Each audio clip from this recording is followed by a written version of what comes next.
Hello, everybody. Margo P from the Book vs. Movie podcast here, and I am at the location of an iconic scene from the movie we'll be covering in our upcoming episode, Top Gun. Again, Top Gun is not actually based on a book, it's based on a magazine article, but we'll be talking about why we're doing a movie based on a magazine article in that episode, and you can listen to Book vs. Movie anywhere you get your podcasts, whatever podcast app you use, we're probably there. I'm coming to you today from the Mission Beach neighborhood of San Diego. And just to show you how much I care about all of you, I want you to know I was here yesterday. I came by here yesterday, Friday afternoon, and this place, the parking lot that I'm sitting in right now, I'm actually in Belmont Park, and I'll explain what that is in a moment. But this parking lot right next to the beach was absolutely packed with cars with Arizona license plates. And Belmont Park, which I don't know if you can quite see, is right behind me here. Oh, you can even see it says Belmont Park. Belmont Park was filled with great maskless hordes of tourists. I mean, I'm not exaggerating, and I would have taken a photo, but I did not feel safe. I honestly did not feel safe getting out of my car and taking a photo. It was that crowded and that reckless.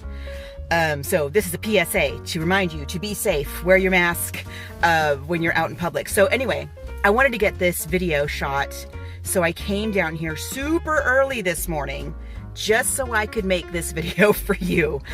So Belmont Park is very similar to what you would find on a boardwalk on the East Coast, like in the Jersey Shore of the United States. It's kind of unusual for Southern California. We only have a few spots that are like this, or that are still like this. I guess back in the day, there were a lot of them. And there is a beautiful old roller coaster. It's not big. There's the roller coaster, which also is not large. It's much smaller. If you've ever seen the one on Coney Island, what is that, the Cyclone? It's much smaller than that. But there are a few little kind of carnival amusement park sort of attractions. But what I'm here to see specifically is the Plunge.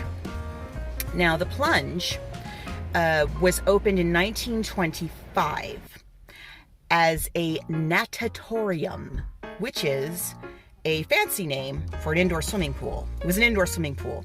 And as you can see from these photos, the Plunge and even then it was called the Plunge. The Plunge is located, it's right on the beach. It's right next to the ocean.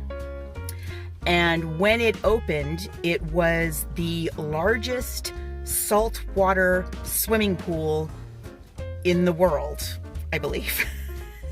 Now, I don't know. I have a feeling they when they say it's a saltwater swimming pool, I don't know if that means that they piped in the ocean water because it's right next to the ocean.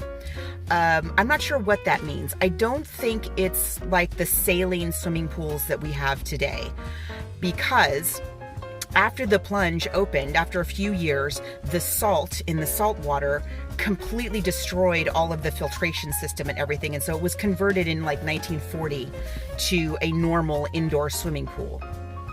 And it's been renovated. You can see from this photo that it's been recently renovated. But they keep it up, you know. And the Plunge is still a very big attraction here in San Diego. Now, the question is, pop quiz, which iconic scene from Top Gun was shot at the Plunge? Now, if you've ever seen this movie, you may be thinking right now, well, gosh, I don't remember a swimming pool scene from Top Gun. They played volleyball on the beach. There was a lot of, ocean views to be had, but a swimming pool, let alone a swimming pool on the ocean, not so much. And you'd be right. That's because the scene that I'm talking about, although it was shot at the Plunge, was not shot in the pool or even next to the pool. It was shot in the locker room. That's right. So all of those famous shirtless locker room scenes from Top Gun were actually shot in the locker room here at the Plunge in Mission Beach. That's why they look so old. I have a feeling that I don't know if there is, maybe there's a locker room at Top Gun.